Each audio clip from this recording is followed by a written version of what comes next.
home sweet home. We bring you the two-baggers and those squads itching to get outside. Show us your best pickoff move, Brandon Strauss. Sportsnight is next. Hello, everyone. Welcome to Sports Night. I'm Joe Young. And I'm Howie Shapiro. It's nice one day. It's not nice. Typical spring weather. Well, remember it was a year ago today that we got more than a foot of snow. We did. So last week's winter storm, they came and shut everything down after Tuesday. But then it turned around. It got warmer. It's melted, most of it. We still aren't sure about Tuesday's schedule, who's going to be able to play, who won't, but we'll take it as it goes. That's how it works in spring in Minnesota. Well, hopefully tomorrow we're keeping our fingers crossed that they'll be able to play. Thursday, moving on Wednesday and Thursday, not so much. Yeah, it's looking like at least it's going to be wet instead of white. Yes. Supposedly, but definitely some more weather on the horizon at the end of this week. So it'll be interesting to see who gets to play at what times and how jammed up we get toward the end of the season. But we do have a little bit of action to talk about from the beginning of last week. After opening the season with a dramatic one-run win over Minnetonka, the baseball team hosted conference rival Maple Grove for their home opener on Tuesday. Crimson were 0-2 and still looking for their first run after a pair of 1-0 losses. The Cardinals were hoping to keep Maple Grove down and start their season with back-to-back wins. Cards get on the board in the first, bases loaded, nobody out. Braden Farley bounces it up the middle. Peary's out at second. Farley beats the relay. Ryan Garlick scores to make it 1-0.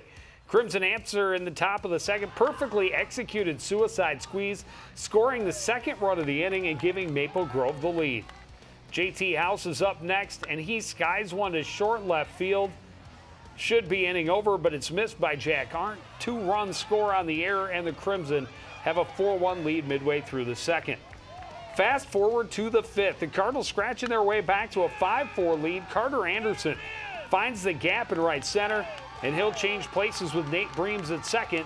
That put Coon Rapids up by 2.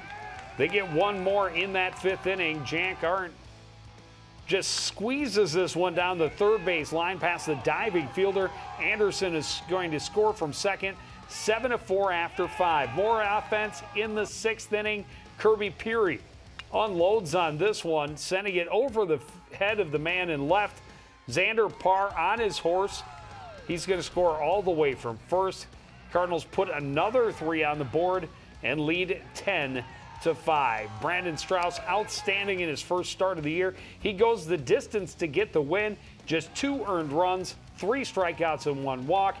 Cardinals move to 2-0 on the season. It was really a fun game to be at because the Cardinals fell behind obviously early 4-1, but they did a really nice job at the plate. I think they had 10 hits on the day, so 10 runs, 10 hits. They're getting the bats going. They played mostly well in the field. A couple of miscues obviously led to a couple of runs, but it was and the outstanding effort from Brandon Strauss on the mound. Yeah, he wasn't nothing that was absolutely baffling batters or blowing it past him, but a well-pitched game, and the pickoff move was beautiful. It was great. Learned it from his dad. So the Cardinals, fingers crossed, will host Totino Grace on Tuesday and be at Irondale on Thursday. More likely the Tuesday game will happen than the Thursday at this point. I would think so far, but things can change. Softball team got its season started at home, and maybe they would have liked this one to be postponed a bit. They lose to Maple Grove 8-1 in the season opener. Gale was 2 for 3 and scored the lone run. Sam Lom 1 for 4 at a stolen base and drove in the only run. Elijah Johnson gets the loss. 3 innings pitched, 5 hits, 6 runs, 4 Ks, and 2 strikeouts. They will host Totino Grace on Tuesday, and Howie? We'll be there! Weather permitting, of course. And then they will be at Matamidi or on Wednesday. That's a tough sentence It's a tongue twister. Say. Tennis team had a couple. They actually were supposed to play Osseo on Thursday. They moved that match up till Monday. And they come up just short against the Orioles, losing a 4-3 match to start the season. Sam Murillo lost able to win at second singles in 3 sets. Liam Speltz won at fourth singles, and the team of Hewitt and Vu win 6-3, 6-0 at first doubles. On Tuesday, they played Andover, and the Huskies rolled right by them all the way across the board. Only one match goes to 3. That is the third singles match. I believe that was Liam Speltz in that one. Other than that, straight sets across the board as the Huskies dropped the Cardinals to 0-2 on the season. Yeah, you know, a tough way to start the season. 3 losses actually, and something that, of course, it's early, so they'll get things straightened out. Yeah, and they're at Anoka on Tuesday, knock on wood, and host Elk River on Thursday. Again, more likely to get the Tuesday action in. Couple events to talk about for the track and field teams. On Tuesday, they were at Centennial. For the boys, just a try-meet, no Blaine included. And the Cardinals, a big win, dominant, 94.5 points for the Cardinals in that one. Spencer Hoyam, first place in both 100 and 300-meter hurdles. Reed Smith won the 1-mile run in just over 5 minutes, 5:07. Abdisa Koji, first place in the 400 and first place in the long jump. A couple more first place for Jordan Nolan in shot put and discus. And the 4x1 and 4x200 relay teams also had first place finishes for the boys in that one. On the girls' side, the Bengals were definitely there, and they were the dominant squad. The Cardinals finished third out of the 4 teams. Courtney Killian, first place in both the long and triple jump. Grace Henneman was second place in the 100 hurdles. Sarah Eichstad, second place in the 1-mile run. Rachel Dieters, second in the shot put with a distance of 30.5 inches. The 4x800 relay team also finished second in 11:24. On Friday, they moved this event. It was supposed to be outdoors. They moved their Sartell Invitational indoors at St. John's University. Got the event in. Some really good results for both squads. Again, for the boys, Abdisa Koji with the win in the 400. Jordan Nolan winning the shot put. First place finish for Spencer Hoyam in the 60-meter hurdles, which is, of course, distance changed for the indoor track. Same with the 60-meter dash, but Tarnu will take a first place in the 60-meter and the 200-meter dashes. Jeebly has second place in the 200-meter dash, just less than 0.2 of a second behind Tarnu. D'Souza also second place in the 60-meter, and Andre Kemboy fourth place in the 800-meter dash for the boys. On the girls' side, Courtney Killian first place in the long and triple jump again. Marie D'Souza was first place in the 200-meter dash. Kerr was second place in the 200-meter dash, just a couple seconds behind. D'Souza also a second place in the 60-meter with Courtney Killian right behind her. Rachel Dieters second place in the shot put. Her distance 33 feet 9 inches in that one. Yeah, so a lot of track they were able to get in, obviously to move to the indoors. Nice win earlier for the boys in first place finish. That's always a good thing to see. That's a good way to start the year for sure. Yep. They are at Anoka on Tuesday for a dual meet with the Northwest Suburban Conference opponent, and then the Roseville Invite is a week from Tuesday. Well, the boys' golf team was supposed to open the season with the Bunker Hills Invitational last Thursday. They're hoping this Thursday the weather will cooperate, but you never know. We'll see. The Cardinals open the season with a new head coach for the first time in more than 25 years. Larry Oversky retired after last spring, leaving longtime assistant Tom Bruggers to take over the program. Now the new coach and his team are riding out the weather as best they can to get ready for the upcoming season. We get out, we play in cold weather. If it's not snowing or it's not raining too hard, we get out and we practice because we need to be able to practice and play in cold weather, rain, and the wind. The Cardinals are well aware that in order to really be ready, they have to be out on the course. We caught up with them last Wednesday when the snow first started and forced them back inside. Bruggers had been an assistant for the program for 12 years, so it's not a huge transition for him to be in charge. And he's getting the guys focused from the start, preparing as best they can for everything the course will throw at them. He's doing great. We're doing a lot more technical stuff in practice, more structure. So we have drills and different situation practices. Every time they grip their clubs, the Cardinals have a chance to get better. There's competition throughout their lineup every practice, with guys fighting for spots and striving to improve. We have 18 kids who are all very committed to the golf team, and that's a great start for us. The Cardinals lost a couple of varsity players, but return a lot of guys with experience. With an added year under their belt, they believe they can turn some heads this season and beyond. When we put together a varsity squad, we should score pretty well. I would think lower than a lot of the past years. And the new freshmen coming in look great and really can golf well, and I'm excited to see where they go and where the whole team goes. Twin brothers Alec and Drew Erickson are the team's senior captains, and they're expected to lead the team on the score sheet and off. It's not terribly surprising that they are of similar mind when it comes to what the team needs to do to be successful this season. Probably short game. A lot of our guys are usually smaller, and we can't hit the ball far, but we can hit straight and play well in the short game, and that's what counts. I think we just need to bring some consistency, you know, just being comfortable making shots, not trying to, you know, excessively hit the ball and pull it or push it. Just play smart golf. The Cardinals are itching to get the season going and see what they're able to achieve. They're hoping for big things this year, but most importantly, they want to become better, stronger, smarter golfers from the start of the season to the end. I'm looking forward to see how much the kids improve and see them grow.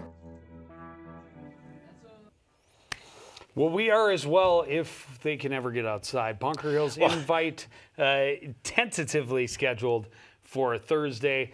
Their first Northwest Suburban Conference tournament is at Keller Golf Course next Monday. Well, and that's the thing. You can only do so much inside and out, you know, until you get outside. You just really don't know what you have. Well, and we talked with both boys and girls golf teams about the difference in playing, you know, off the mats, and then you go outside, you start to get used to hitting off of real grass and turf, and then you're forced back inside. It's difficult, but at least they have that to fall back on. This is true. Well, the girls' golf team, they're also eager to get the season started. They were supposed to start today, which is Monday, with a tournament at Fox Hollow, but the course wasn't quite ready. The Cardinals, well, they lost an all-conference player, but they return a veteran core that is still young. They worked hard in the offseason, and they're excited to show how much they've grown. Our core is back with 8 players that had varsity experience from last year, a lot of juniors and sophomores. So I think we're gonna be deeper than we were last year. The Cardinals are hoping that their depth can help them achieve great things this season. Not only do they have a lot of experience coming back, but all of their veterans are committed to getting better. I know everyone is pretty dedicated and is out here every day working hard, trying to get better. And I know we have a lot of talent, like our returning juniors, and we have some good freshmen and sophomores too. This is still a very young lineup. They believe they can move up in the conference and section standings this season, but it may be next spring before they reach their full potential. The girls are loving to learn the game. They're still learning course management. Their swings are looking good. Their club head speed and mechanics are bringing more power to their stroke. But we just got to find a way to score well. The high school season is already short, and the weather can only condense it more. So the Cardinals will focus their limited time on improving the area that will get them the most benefits the fastest. I think short game is something we really need to focus on because that will get you the most points. So working on short game will be a major challenge that we need to do. The first challenge for the Cardinals, though, is adjusting to the ever-changing schedule. They can't control the weather. All they can control is their own attitudes. Always staying positive and not letting your mind take over and have negative thoughts come in. The Cardinals know that eventually they will be able to get out and play. It's just hard to stay patient when you've worked so hard to get to the opener. I look forward to just playing some matches because I myself have definitely developed as a player over the winter, and I just look forward to seeing how I can improve and how I do. And that's what their coach is looking forward to as well, seeing his team learn and grow while falling in love with the sport. Watching them beam as they talk about a certain shot or a putt, asking me to come over and watch them swing and taking pride in their own improvement, that's pretty rewarding for a coach. Well, weather permitting, they will be on the gem of Coon Rapids on Tuesday with a head-to-head duel against the Centennial Cougars to kick off the season. season. They should get that in, and again, getting back out, it's going to be different getting back outside the very first time after being inside for so Well, much. I think they may have gotten out at least off the range. Maybe today. off the range, It was definitely nice out. Yep. But you know, it all depends on course, and if they say you can play. Same thing happening with the baseball and softball teams, just waiting on the thumbs up on the people who hold the keys to the fields. They will hopefully play in an invitational over at Shamrock on Thursday. Well, the lacrosse teams were supposed to open the season on Friday, but Winter Storm Wesley forced them to wait just a little bit longer. It's already been a long wait for the boys program. The Cardinals didn't field the varsity team last year because they didn't have the numbers, and the players they did have were very young. It's a decision they're hoping will pay big dividends this season. Sometimes when you rebuild something, a step back is 5 steps forward. The Cardinals are certainly hoping that holds true. They made the tough decision last spring to skip the varsity season. Based on the numbers and how young they were, they believed it would be the best way to help the program develop. Honestly, in the end, it helped us because with how we were rebuilding and with our team, we really wanted just to kind of get everyone together, and we wanted everyone to understand how to win. The team's top players would have been ready for the speed and intensity of varsity play. They just didn't have enough skill, experience, and depth to be competitive every night. By dropping down, it gave the Cardinals a chance to win every time they took the field. And then we stepped down to JV. We were 7-5 on the year, and just gave them some confidence coming in that they could play. You know, we had to come from behind a couple times, and it's the same group coming back.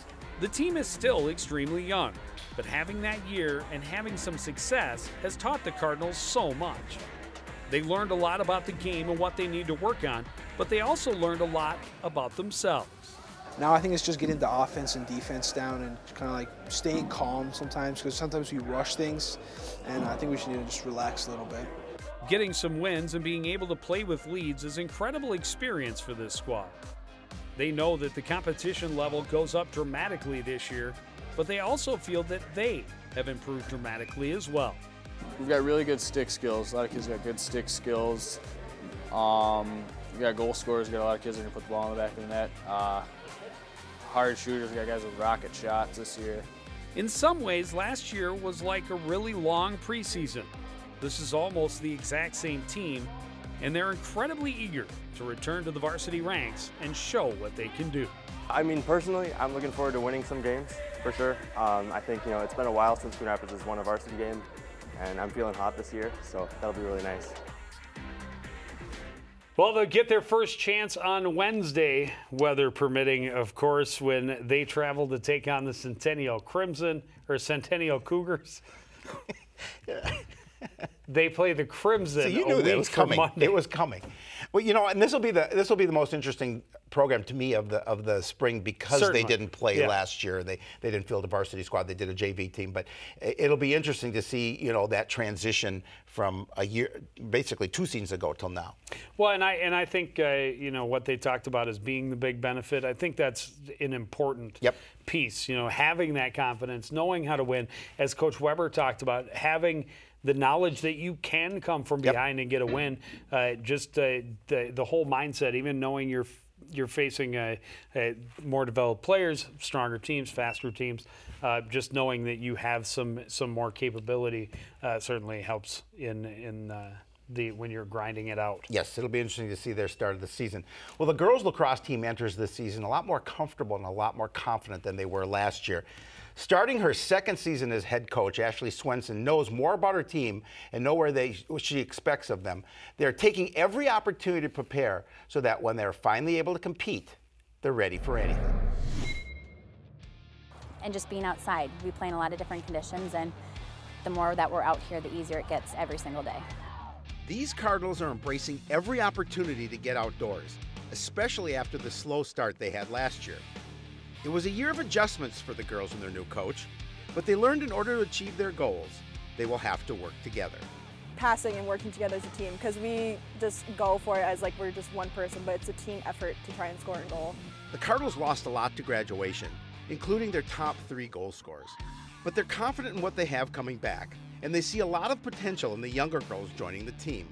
We really need some people to step up on offense. I think our defense is really strong, but we have some people that really could pop out this year. The Cardinals struggled last season, winning just 3 games, but they started to buy into what Coach Swenson is trying to do. Their numbers are down a little this season, but the girls who are out are committed to the sport, and they're eager to show how they've improved. I'm excited for the girls. The girls are excited. We have a group of girls out here who really took some time this off-season. They worked together. They did some off-season playing together in different teams, and they're just excited to be out here. The Cardinals have a strong core coming back from last year, but they're still relatively young. The veterans say the added year of experience and all the work they put in since last spring will make playing at the varsity level much easier to adjust to. I think we just need to get more comfortable talking on the field, and that comes with the confidence, just playing more years, getting more minutes on. This is just another Cardinals team chomping at the bit to get the season started. Last year was a start, and they're really excited to take the next step. It is going to be. It's going to be special this year. I feel more comfortable. I think the girls feel more comfortable with me. I'm confident about our skills and our abilities, and I know that we're going to be super successful. They too hope to open the season on Wednesday. They will have the opportunity to do so at home at the Cardinal Stadium when they host the Centennial Cougars. They will be at Maple Grove a week from Monday. They talked a lot about the confidence, and it's so important. Obviously, you know, you're now the second year of Coach Swenson's system, and you gain a little more comfortable, being more comfortable, gain a little more confidence, and you come into this season knowing that you can improve upon what you did from a year ago. Well, and I think that's key for both the lacrosse teams. Is both talked a lot about the confidence, feeling a little better. You know, the one team didn't field the varsity team last year, so a lot of unknowns coming into this year. The girls program, only the second coach in program history, so they had to adjust to that. And I think we saw the team playing differently later in the year than they did at the start. And looking to have more of a team-based attack than what they were used to, where it was a lot of just speed down the field in the Jeff DeJoy years. And what DeJoy was able to build this team on, though, was defense, and they talked about that being a strength again this season. Yeah, and you made a point. We talked to Coach Swenson later in the year, and she said this is a different team than we were at the beginning, and they're learning some of the principles, and they're learning some of the things that I want them to do, and hopefully they've improved those skills over the summer and over the offseason, and now they're coming into the spring season with that under their belts. Well, and we hope to have a great spring experience. It's all weather permitting, of course. We'll see the softball team as they host Totino Grace on Tuesday. Then on Thursday, baseball team on the road to take on the Irondale Knights. And then next week, the baseball team taking on the Blaine Bengals. But that is going to do it for this edition of Sportsnight. I want to thank everybody out there for joining us and continuing to support everything we do here at CTN. For the entire crew, including Howie Shapiro, I'm Joe Young, saying good night.